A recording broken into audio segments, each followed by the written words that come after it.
a gente vai começar hoje uma série de 5 vídeos mostrando a construção de gráficos do início até o fim, ou seja, desde os dados brutos até o gráfico finalizado, mostrando as várias versões que um gráfico pode ter, as várias opções que a gente pode ter, sempre baseados então, né, no que a gente viu nas últimas aulas, ou seja, em todas as informações, dicas, ideias que a gente viu nas últimas aulas, certo?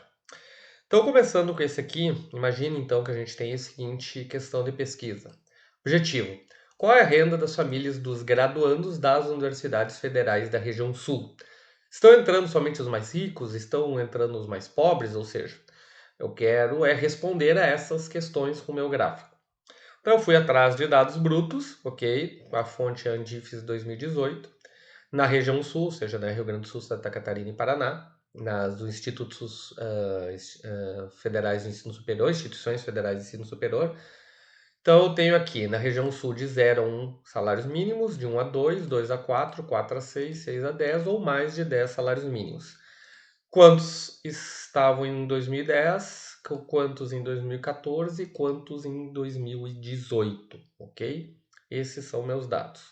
Plotando esses dados brutos aqui no gráfico, eu tenho o seguinte, que 2010 me representou o azul mais escuro, 2018 mais claro. Então, na região sul, alunos cuja renda familiar é entre 0 a 1 salário mínimo teve esse comportamento, então eram poucos, aumentaram bastante e depois diminuíram. De 1 a 2 salários mínimos também eram poucos e aumentou. De 2 a 4 salários mínimos aumentou bastante. De 4 a 6 salários mínimos também foi aumentando. De 6 a 10 salários mínimos mais ou menos se manteve equilibrado. E mais de 10 salários mínimos deu uma diminuída e depois aumentou. Bom, então esse seria, digamos assim, um gráfico normal. Primeira opção que eu colocaria lá, aqui no software, mando plotar, ele vai me criar esse gráfico diretamente aqui. Então vamos ver quais são os problemas que ele tem e as soluções que eu vou apresentando pouco a pouco. Então o primeiro problema aqui é que a leitura não é muito boa. A visualização é ruim por causa dos títulos compridos. Então uma solução, ao invés de fazer o gráfico em colunas, é fazer o gráfico em barras. Então agora eu tenho aqui região sul, mais de 10 salários mínimos, 6 a 10, 4 a 6, 2 a 4, 1 a 2 e 0 a 1. E eu estou representando em barra, certo? Aqui o número total de alunos. Novamente, né, 2018 o azul mais escuro, 2014 o médio e 2010 o mais claro, ok? Representando dessa forma aqui, eu simplesmente fiz em barras. Bom, a partir daqui a gente pode começar a analisar e aí a gente vai ver um segundo problema. Houve um aumento em 2018, azul escuro, do número de graduandos com a renda familiar mais alta. No entanto, esses números são absolutos. Vamos ver isso aqui. Lá nos 10 salários mínimos, veja que é verdade. Se eu olhar aqui, olha, houve um salto aqui, 2010, 2014 e 2018. Houve um salto, aqui também aumentou, aqui também aumentou. Somente aqui, de 0 a 1 salário mínimo, é que houve uma queda. O resto parece que a gente está sempre aumentando. Mas por que que isso ocorreu? O gráfico ele está apresentando números absolutos. No entanto, há mais vagas em 2014 e há mais vagas em 2018. Se eu for somar, veja, quantos eu tinha em 2010 na região sul? 104.886. Em 2014, 166.321. Em 2018, 190.792.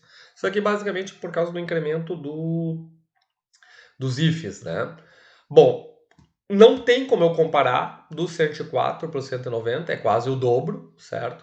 Eu não tenho como fazer essa comparação. Para eu fazer uma comparação justa e ver realmente o que está acontecendo, eu vou ter que trabalhar com percentagem.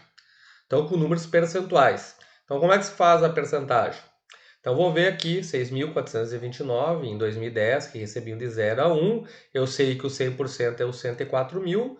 O 6.429 representa 6,13%. O 15.152, 14,45%. O 29.131, 27,77%. O 180, o 18.895, 18,01%.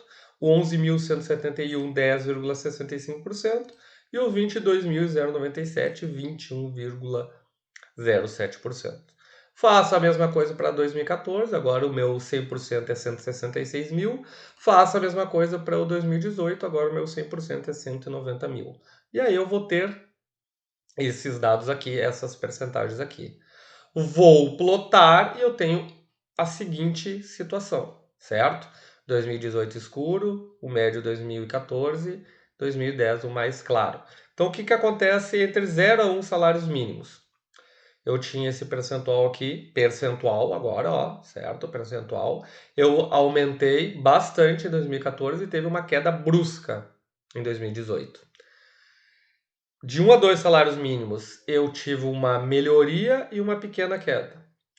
De 2 a 4 salários mínimos, aqui mais ou menos manteve-se o mesmo e depois teve um aumento. De 4 a 6 salários mínimos, mais ou menos se manteve o mesmo. De 6 a 10 salários mínimos, diminuiu drasticamente, ó, teve uma diminuição. E de 10 salários mínimos também teve uma diminuição. Diminuiu para 2014 e deu uma aumentada aqui em 2018, mas também teve uma diminuição. Então veja como é completamente diferente daqui. Aqui parece que os estudantes acima de 10 salários mínimos aumentaram, mas isso só aconteceu por causa dos números absolutos. Quando eu vou ver em percentagem, ou seja, no total relativo a 2018, na verdade não houve um aumento. Bom, outra coisa que é importante também é ver, né, por que isso aconteceu. A gente está tendo houve uma diminuição, principalmente na camada mais pobre, basicamente possivelmente por causa das questões econômicas, né? E aqui você nota claramente a diminuição daquilo que a gente chama de classe média, né? A divisão entre a classe alta e a classe baixa, e a diminuição da classe média aqui. Isso também é reflexo da economia. Bom, a partir daqui, desse gráfico aqui, que agora me parece ok, com a percentagem, que é uma forma correta de analisar esses valores, eu vou terminar o meu design. O que faltaria aqui? Inserir os rótulos dos lados, alterar a legenda para ficar melhor de observar e colocar a fonte. Então, eu botei aqui, a partir desse, a gente botou o título. Em vez de trabalhar com essa legenda aqui, a gente melhorou aqui, botou aqui, ó, renda média, número de salários mínimos e só botou os valores aqui, fica mais fácil de ler. Aqui embaixo eu tinha que botar a percentagem de alunos, né? A fonte e tá pronto. Então esse seria um gráfico que estaria ok, seria bem fácil de analisar e que tem os dados corretos, ok? E veja a diferença desse gráfico aqui para o primeiro gráfico, que é esse aqui, que é o gráfico que, né, o software te dá por definição, ok? Só para mostrar que não é simplesmente colocar os dados na minha planilha e mandar plotar o gráfico que acabou o trabalho. Na verdade, é aí que começa realmente o trabalho de transformar aquilo em algo apresentável. Até a próxima!